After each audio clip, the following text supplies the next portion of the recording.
안녕하세요. 오늘도 즐거운 하루 라디오 시네마입니다. 오늘은 닉네임 별빛이 내리는 밤님이 보내주신 사연입니다. 시작합니다. 만복 할아버지의 기적, 그리고 비극의 시작. 아버지, 그동안 어떻게 지내셨어요? 저희가 얼마나 걱정했는지 아세요? 아들 동철의 목소리는 뻔뻔하다 못해 소름이 돋을 지경이었다. 낡고 좁은 단칸방, 퀴퀴한 곰팡이 냄새만이 가득했던 그곳에 지금은 값비싼 고급 향수 냄새가 진동했다. 며칠 전까지만 해도 거들떠보지도 않던 자식들이었다. 그런데 지금은 서로 다투기라도 하듯 살가운 척을 한다. 딸 영숙은 한 손에 커다란 명품 가방을 들고 "와, 아버지, 제가 손수 만든 거예요. 맛있게 드세요." 라며 눈물까지 글썽였다. 할아버지는 그들의 갑작스러운 방문이 낯설면서도 한편으로는 가슴 한구석이 뭉클했다. 이 모든 변화는 며칠 전 찢어지게 가난했던 김만복 할아버지에게 찾아온 기적 같은 일 때문이었다. 만복 할아버지의 삶은 고단했다. 70년이라는 긴 세월을 살아왔지만 남은 것은 굽은 허리와 깊게 패인 주름, 그리고 텅 빈 마음뿐이었다. 2년 전 평생의 반려자였던 아내가 먼저 세상을 떠난 후 그의 삶은 더욱 피폐해졌다. 하나뿐인 아들 동철과 딸 영숙은 각자의 삶이 바쁘다는 핑계로 명절에도 찾아오지 않았다. 아버지, 저희도 먹고 살기 힘들어요. 그게 자식들의 마지막 말이었다. 그 후로 할아버지는 거리에 폐지를 주어 근근히 끼니를 해결했다. 그날도 여느 때와 다름없이 손수레를 끌고 골목을 누비고 있었다. 며칠째 계속된 장마로 폐지는 축축했고 온몸은 으슬으슬 떨렸다. 빗물이 후드득 떨어지는 재활용 수거장 앞에서 할아버지는 낡은 신문지 뭉치를 집어들었다. 그런데 그 안에서 얇고 반질거리는 종이 한 장이 미끄러져 나왔다. 로또 용지였다. 이게 뭐람? 무심코 구겨진 용지를 펴보니 익숙한 번호들이 눈에 들어왔다. 할아버지의 손이 미세하게 떨렸다. 혹시나 하는 마음에 떨리는 손으로 스마트폰을 꺼내 당첨 번호를 맞춰보았다.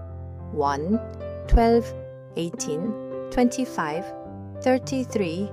40, 6개의 숫자가 모두 일치했다. 1등이었다. 수십억 원의 당첨금이었다. 아, 아내가 준 선물인가? 할아버지는 주저앉아 한참을 울었다. 눈앞이 흐릿했다. 폐지 몇 푼에 목숨을 걸어야 했던 자신의 처지가 서러워서, 그리고 이제는 더 이상 아등바등 살지 않아도 된다는 사실에 안도해서 눈물이 났다. 하염없이 쏟아지는 비를 맞으며 할아버지는 한참을 그 자리에 앉아 있었다.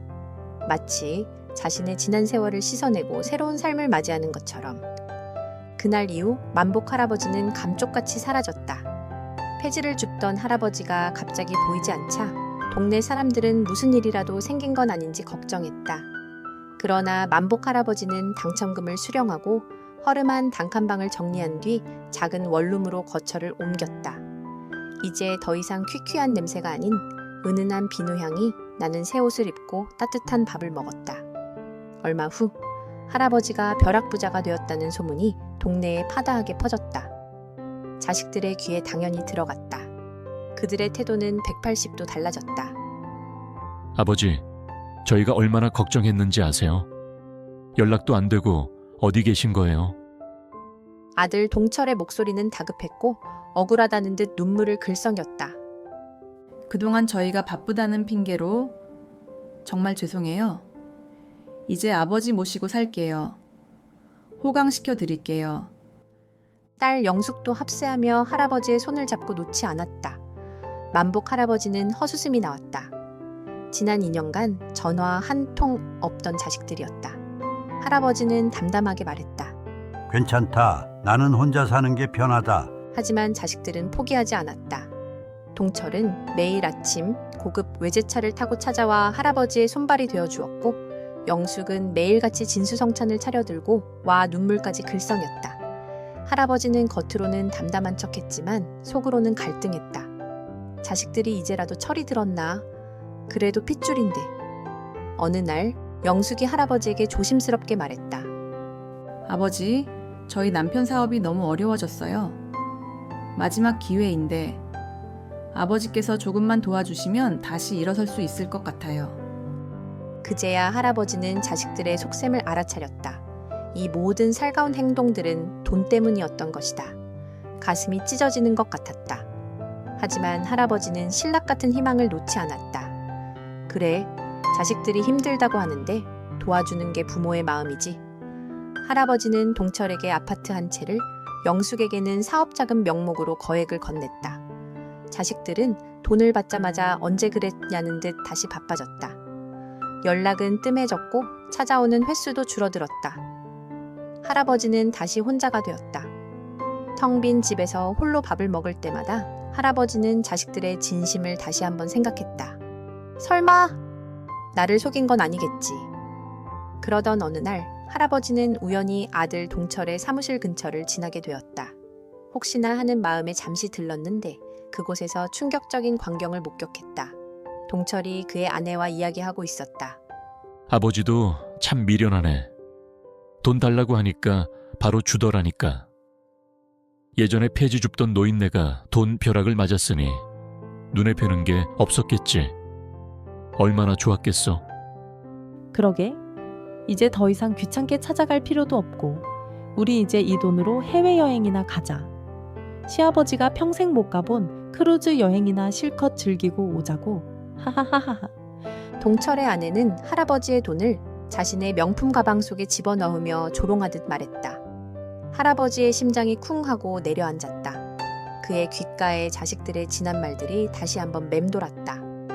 아버지, 저희가 얼마나 걱정했는지. 이제 저희가 아버지 모시고 살게요. 할아버지는 그들의 대화에 정신이 혼미해졌다. 동철아, 할아버지의 외침에 동철과 그의 아내는 화들짝 놀라 돌아보았다. 동철의 얼굴은 하얗게 질렸고 그의 아내는 눈을 동그랗게 뜨고 할아버지를 쳐다봤다.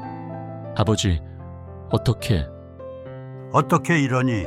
너희들이 나한테 어떻게 이럴 수 있어? 너희들이 나를 버렸을 때도 나는 너희들이 다시 돌아오길 바랐는데.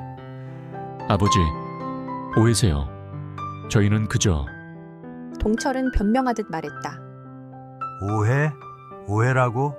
너희가 내 돈을 노리고 접근했다는 소문이 맞았구나. 그래, 폐지 줍던 늙은 애비가 거액의 돈을 들고 있으니 얼마나 우스웠을까. 너희들이 내 자식이라는 게 내 평생의 수치다.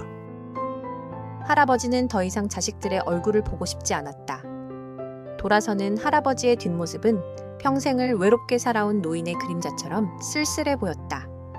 집으로 돌아온 할아버지는 밤새도록 울었다. 아내와 사별하고 홀로 살아오면서도 자식들이 언젠가 자신을 찾아올 것이라는 희망을 놓지 않았다. 하지만 그 희망은 산산조각이 나 버렸다. 다음 날 할아버지는 변호사를 찾아갔다. 자식들에게 주었던 돈을 다시 돌려받을 수 있는지 물었다. 변호사는 할아버지가 증여를 목적으로 돈을 주었기 때문에 되찾을 방법은 없다고 했다. 그 순간 할아버지의 눈빛이 싸늘하게 변했다. 그래, 너희들이 내 돈을 그렇게 탐냈지. 좋아, 이제 그 돈을 줘도 못 갖게 해주마. 할아버지는 남은 돈을 모두 현금으로 인출했다. 그리고 동철과 영숙에게 전화를 걸어 말했다. 얘들아, 다시 한번 가족 여행을 가자꾸나. 오래전부터 너희들이랑 함께 크루즈 여행을 가고 싶었는데 이제야 소원을 이루는구나. 동철과 영숙은 신이 나서 할아버지의 제안을 받아들였다. 며칠 후 세 사람은 호화로운 크루즈에 몸을 실었다. 크루즈 안에서 할아버지는 그동안 주지 못했던 사랑을 베풀듯 자식들에게 온갖 비싼 음식을 사주고 명품을 선물했다. 자식들은 할아버지를 보며 아버지, 저희가 앞으로 더 잘해드릴게요 라며 감동한 척 연기했다. 그러나 할아버지의 계획은 따로 있었다. 태평양 한가운데서 크루즈가 멈추자 할아버지는 자식들에게 말했다. 얘들아, 사실은 너희들에게 유산을 남겨주려고 한다. 마지막으로 가족의 정을 느끼고 싶었단다. 할아버지는 방으로 들어가 커다란 가방 하나를 들고 나왔다. 가방 안에는 수천만 원의 현금 뭉치가 들어있었다. 동철과 영숙의 눈이 휘둥그레졌다. 할아버지는 그 돈을 손에 움켜쥐고 한 장씩 바다에 던지기 시작했다. 아버지, 지금 뭐 하시는 거예요? 미쳤어요? 그게 어떤 돈인데? 자식들은 할아버지의 행동을 말리려 했지만 할아버지는 그들의 손을 뿌리치며 계속해서 돈을 바다에 던졌다. 돈이 바람에 날려 바닷속으로 흩어지는 모습을 보며 할아버지는 눈물을 흘렸다. 그래, 이 돈은 너희들이 그토록 탐내던 돈이다. 그런데 이제 이 돈은 아무도 가질 수 없게 되었다. 너희들이 나를 버렸을 때 나는 이미 죽은 목숨이나 다름없었다.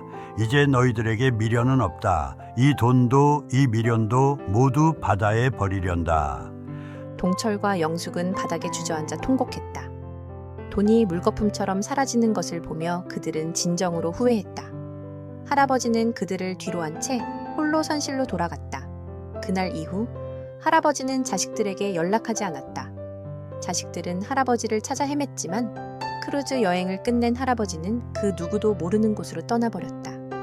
만복 할아버지는 1등 당첨금 중 일부를 사회에 기부하고 나머지는 모두 평생의 꿈이었던 크루즈 여행에 썼다. 그는 세상의 모든 바다를 여행하며 폐지 줍는 노인이 아닌 자유로운 영혼의 뱃사람이 되었다. 그는 더 이상 굽은 허리를 숨기지 않았고 주름진 얼굴에 환한 미소를 지었다. 할아버지는 이제 더 이상 슬퍼하지 않았다. 그가 꿈꾸던 새로운 인생이 펼쳐졌기 때문이었다. 크루즈의 갑판 위 만복 할아버지는 망망대해를 바라보고 있었다. 푸른 바다가 그의 지난 삶을 삼켜버린 듯 고요했다. 할아버지는 손에 쥔 로또 용지를 한참이나 바라보았다. 찢어지게 가난했던 시절 희망의 끈을 놓지 않게 해준 용지였다. 그리고 자식들에게서 돌아선 결심을 하게 해준 증거이기도 했다. 할아버지는 용지를 바다에 던졌다. 얇은 종이 조각은 바람에 실려 멀리 날아갔다. 여보, 이제 나도 당신 곁으로 갈 준비가 된 것 같구려. 하지만 아직은 조금 더 자유롭게 살고 싶으니 조금만 더 기다려 주시오. 할아버지는 조용히 중얼거렸다. 그의 눈에는 더 이상 슬픔이 없었다. 다만 끝없는 바다처럼 깊고 고요한 평온함이 자리하고 있었다. 할아버지는 백고동 소리에 맞춰 발걸음을 옮겼다.